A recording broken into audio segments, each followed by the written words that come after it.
एखादी वस्तू पाण्यात किंवा कोणत्याही द्रवात तरंगणार की बुडणार हे कसं ठरतं? आता तुम्हाला वाटेल की हे तर खूप सोपं आहे. जर एखादी वस्तू खूप हलकी असेल तर ती तरंगेल आणि एखादी वस्तू जड असेल तर ती बुडेल. पण हे चुकीचं आहे. कारण आपल्याला माहिती आहे की पहा, उदाहरणार्थ जहाज जे खूप जड असतं, धातूचं बनलेलं असतं, ते पाण्यावर तरंगू शकतं. पण पाना किंवा एखादा खिळा जो त्याच धातूचा बनलेला असतो, तो जहाजाच्या तुलनेत हलकाही असतो, पण तो बुडून जातो. त्यामुळे मग वस्तू तरंगेल की बुडेल हे तिच्या वजनावरून ठरत नाही. पण मग ते कशावर अवलंबून असतं? मग असं आहे की हे ठरतं त्या वस्तूच्या घनतेवरून, म्हणजे डेन्सिटीवरून. म्हणूनच या व्हिडिओमध्ये आपण तर्कशुद्धपणे समजून घेऊया की हे वजनावर अवलंबून का नाही आणि घनतेवर कसं काय अवलंबून आहे. मग आता कल्पना करा की मी सोन्याची एक साखळी घेतली आणि ती पाण्यात टाकली आणि मला हे जाणून घ्यायचं आहे की ही साखळी तरंगणार की बुडणार. मग आता मी हे कसं ठरवू? आता हे पाण्यात टाकलेलं सोनं असल्यामुळे काय होणार हे तुम्हाला आधीच माहिती असेल. पण समजा आपल्याला हे माहीत नाही. मग सगळ्यात पहिले या साखळीवर लागणाऱ्या बलांचा आपण विचार करूया. वरच्या दिशेने बल लागत असेल तर ती साखळी तरंगेल, नाही तर बुडेल. बरोबर? बरं, आता आपल्याला परिचयाचं असलेलं पहिलं बल म्हणजे या साखळीचं स्वतःचं वजन. गुरुत्वाकर्षणामुळे या साखळीला स्वतःचं एक वजन आहे जे तिला खाली खेचतंय. आणि यावर आणखी कोणतं बल आहे? ते म्हणजे प्लावक बल. पाणी या साखळीला वरच्या बाजूला ढकलतंय. कुठलीही वस्तू जेव्हा एखाद्या द्रवामध्ये टाकली जाते तेव्हा हे प्लावक बल तिला वर ढकलण्याचं काम करतं.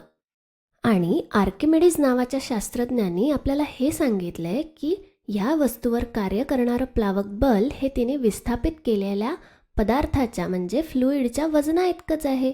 म्हणजे थोडक्यात सांगायचं तर ही सोन्याची साखळी इथे येण्यापूर्वी ती जागा या पाण्याने व्यापली होती, हो की नाही? आता जेव्हा ही सोन्याची साखळी तिथे येते तेव्हा त्या सोन्याच्या साखळीला जागा करून देण्यासाठी त्या पाण्याला बाजूला सरकावं लागतं. बरोबर?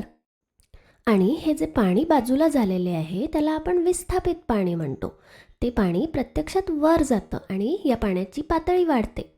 पण इथे आपल्याला समजण्यासाठी ते मी बाजूला काढून दाखवते, म्हणजे आपल्याला ते व्यवस्थित पाणी बघता येईल. ठीक आहे? आणि आर्किमिडीज आपल्याला हेही सांगतात की प्लावक बल हे विस्थापित पाण्याच्या वजना इतकंच असतं. म्हणजे मग या सोन्याच्या साखळीचं जितकं काही वजन असेल तितकंच प्लावक बलसुद्धा असेल. असो, आता आपण पाहू शकतो की या दोनपैकी कोणतं जड आहे हे शोधून काढण्यावर सगळा खेळ अवलंबून आहे. कारण विचार करा, जर ही पाण्याची साखळी म्हणजे विस्थापित पाणी जास्त जड असेल तर हे बल जास्त असेल आणि परिणामी आपली साखळी तरंगेल. दुसरीकडे जर सोन्याची साखळी पाण्याच्या साखळीपेक्षा जड असेल तर ती बुडेल. तर हे सगळं आता तुम्हाला समजलं असेल. मुद्दा कोणता घटक जड आहे हे शोधण्याचा आहे. पाण्याची साखळी जड असेल तर ही तरंगेल. पाण्याची साखळी हलकी असेल तर सोन्याची साखळी बुडेल. मग आता विचार करा, तुम्हाला काय वाटतं? कुठलं जास्त जड असेल? बरं, आता हे करण्याचा एक मार्ग म्हणजे सोनं आणि पाणी यांची घनता बघणे. आता घनता म्हणजे काय? घनता हा एक असा आकडा आहे जो आपल्याला सांगतो की प्रति एकक आकारमानामध्ये एखाद्या वस्तूचं किती वस्तुमान आहे. पहा, आता उदाहरणार्थ समजा आपण सोन्याची घनता बघितली तर मला ती काहीशी अशी मिळेल. पहा, आता रो गोल्ड म्हणजे सोन्याची घनता ती आहे 19 ग्रॅम प्रति घन सेंटीमीटर. म्हणजे जर आपण 1 घन सेंटीमीटर सोनं घेतलं, म्हणजे 1 घन सेंटीमीटरचा पूर्णपणे सोन्याचा बनलेला एक छोटासा ठोकळा असा जर आपण घेतला तर त्याचं वजन 19 ग्रॅम इतकं असेल. बरोबर? बरं, हा ठोकळाच असला पाहिजे असं नाही, ठीक आहे? हा कुठलाही आकार असू शकतो, पण त्याचं वस्तुमान 19 ग्रॅम इतकं असेल. तर म्हणजे या सोन्याच्या साखळीच्या प्रत्येक घन सेंटीमीटरचं वस्तुमान 19 ग्रॅम आहे. बरोबर? मग पाण्याचं कसं? बरं, आपण पाण्याची घनता तपासू शकतो. ती 1 ग्रॅम प्रति घन सेंटीमीटर इतकी आहे. ओ, म्हणजे पाण्याच्या प्रत्येक घन सेंटीमीटरचं वस्तुमान 1 ग्रॅम इतकं आहे आणि सोन्याच्या प्रत्येक घन सेंटीमीटरचं वस्तुमान 19 ग्रॅम आहे. मग आता तुम्ही सांगू शकता ना की या दोनपैकी कुठलं जड आहे? हां, बरोबर.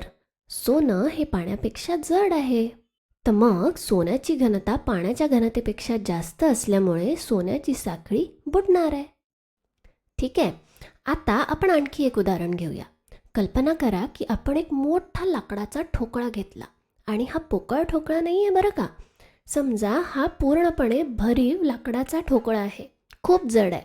आता पुन्हा एकदा आपल्याला हे शोधून काढायचं आहे की हा बुडणार की तरंगणार. आपण आधी केलं तेच इथे सुद्धा करूया. हा ठोकळा स्वतःच्या वजनामुळे खाली ढकलला जाणार आहे आणि यावेळी हे वजन सोन्याच्या साखळीपेक्षा खूप जड आहे. आपल्याला हे माहिती आहे की आर्किमिडीसच्या तत्वानुसार हा ठोकळा समान आकारमानाचं पाणी विस्थापित करेल. म्हणून आपण म्हणू शकतो की याच आकाराचा पाण्याचा मोठा ठोकळा विस्थापित केलेला आहे आणि तितकंच मोठं प्लावक बल वरच्या दिशेने लागतंय. आता पुन्हा हा ठोकळा बुडेल की तरंगेल हे शोधून काढण्यासाठी आपल्याला या दोन वजनांपैकी कोणतं वजन जास्त आहे हे माहिती असणं आवश्यक आहे. आता आपल्याला माहिती आहे की प्रत्येक घन सेंटीमीटर पाण्याचं वस्तुमान 1 ग्रॅम आहे.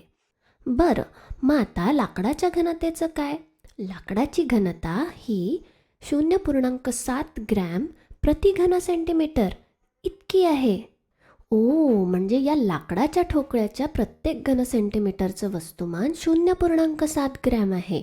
पण हा पाण्याचा मोठा ठोकळा ज्याचं आकारमान या लाकडाच्या ठोकळ्या इतकंच आहे त्याच्या प्रत्येक घन सेंटीमीटरचं वस्तुमान मात्र 1 ग्रॅम आहे. मग आता या दोनपैकी कुठलं जड आहे? सांगा बरं. इथे पाण्याचं वस्तुमान जास्त आहे. बरोबर. पाण्याचा ठोकळा अधिक जड असेल आणि म्हणून प्लावक बल हे वजनापेक्षा जास्त असेल आणि म्हणून आपला ठोकळा तरंगेल. तर अशा प्रकारे आपण पाहू शकतो की एखाद्या वस्तूचं वजन किती आहे यामुळे हे ठरत नाही की ती वस्तू तरंगेल की बुडेल. हा लाकडाचा ठोकळा अत्यंत जड वस्तू ही तरंगते आहे. बरोबर. ही सोन्याची साखळी जी अत्यंत हलकी आहे म्हणजे लाकडाच्या ठोकळ्यापेक्षा हलकी आहे ती बुडते आहे. म्हणजे मग एखादी वस्तू तरंगण्यासाठी त्या वस्तूने त्याहूनही अधिक जड पाण्याचं विस्थापन केलं पाहिजे आणि ते केव्हा होईल? हे तेव्हाच होऊ शकतं जर प्रति घन सेंटीमीटर ती वस्तू पाण्यापेक्षा हलकी असेल. नाही तर ती बुडते. म्हणजे एखादी वस्तू तरंगण्यासाठी प्रति घन सेंटीमीटर ती पाण्यापेक्षा किंवा द्रवापेक्षा हलकी असावी. दुसऱ्या शब्दात सांगायचं तर वस्तूची घनता पाण्याच्या घनतेपेक्षा कमी असली पाहिजे तरच ती तरंगते, नाही तर बुडते. ठीक आहे. तर मग एखादी वस्तू पाण्यात तरंगेल की नाही हे शोधून काढायचं असेल तर त्या वस्तूची घनता आपल्याला शोधायला हवी आणि तिची तुलना पाण्याच्या घनतेशी करायची. मग सर्वसाधारणपणे तरंगण्यासाठी वस्तूची घनता ही द्रवाच्या घनतेपेक्षा कमी असायला हवी. आणि इथे द्रव म्हणजे कुठलंही द्रव, मग ते पाणी असू शकतं किंवा अगदी हवासुद्धा. आणि बरं, आपण घनता कशी मोजतो? घनता बरोबर वस्तूचं वस्तुमान भागिले वस्तूचं घनफळ. ठीक आहे. आणि वस्तूची घनता द्रवाच्या घनतेपेक्षा कमी असेल तर ती वस्तू त्या द्रवामध्ये तरंगेल. असो, मग आता आपण आपल्या मूळ प्रश्नाचं उत्तर देऊ शकतो. तो प्रश्न असा होता की आपण पाना जर पाण्यामध्ये टाकला तर तो का बुडतो? पाना हा लोह्याचा बनलेला असतो, बरोबर? स्टीलचा, आणि स्टीलची घनता साधारणपणे 8 ग्रॅम प्रति घन सेंटीमीटर इतकी असते, जी पाण्याच्या घनतेपेक्षा पुष्कळ जास्त आहे आणि म्हणून आपला पाना बुडतो. बरं, मग जहाजाचं काय? ते सुद्धा स्टील किंवा लोह्याचंच बनलेलं असतं, नाही का? ते का बुडत नाही? ते सुद्धा प्रति घन सेंटीमीटर पाण्यापेक्षा जड असलं पाहिजे, हो की नाही? पण नाही, असं नाही आहे. कारण जहाज पूर्णपणे धातूचं बनलेलं नसतं ना, पूर्णपणे स्टीलचं बनलेलं नसतं. जहाजामध्ये खूप मोठी रिकामी जागा असते, त्यामुळे धातू खूप मोठा आकारमान व्यापतो. हा धातू याच्यामध्ये खूप सारी मोठी रिकामी जागा आहे आणि त्यामुळे त्याचं आकारमान वाढतं आणि म्हणून त्याची घनता कमी होऊ लागते. आणि हेच त्या जहाजाच्या तरंगण्याचं रहस्य आहे. या जहाजाचं आकारमान खूप मोठं आहे आणि म्हणून जर तुम्ही या संपूर्ण जहाजाचं वस्तुमान घेतलं आणि त्याला त्याच्या आकारमानाने भागलं तर आपल्याला दिसून येईल की त्याची एकूण घनता पाण्याच्या घनतेपेक्षा कमीच आहे आणि म्हणून हे तरंगतं. तर मग आपण या व्हिडिओमध्ये काय काय शिकलो? आपण पाहिलं की जर एखाद्या वस्तूला पाण्यात किंवा कुठल्याही द्रवात तरंगायचं असेल तर त्या वस्तूच्या वजनापेक्षा जड असणाऱ्या द्रवाचं विस्थापन करणं आवश्यक आहे. आणि हे तेव्हाच होऊ शकतं जेव्हा प्रति घन सेंटीमीटर ती वस्तू द्रवापेक्षा हलकी असेल. या कारणामुळे तरंगण्यासाठी वस्तूची घनता पदार्थाच्या म्हणजे द्रवाच्या तुलनेत कमी असणं आवश्यक आहे. म्हणजे मग एखादी वस्तू तरंगण्यासाठी त्या वस्तूची घनता द्रव पदार्थाच्या घनतेच्या तुलनेत कमी असणं हे आवश्यक आहे. दुसरीकडे जर वस्तूची घनता द्रवापेक्षा जास्त असेल, जसं की पाण्यात टाकलेलं सोनं, तर ती तिच्या वजना इतक्या पाण्याचं विस्थापन करू शकत नाही आणि मग ती बुडते.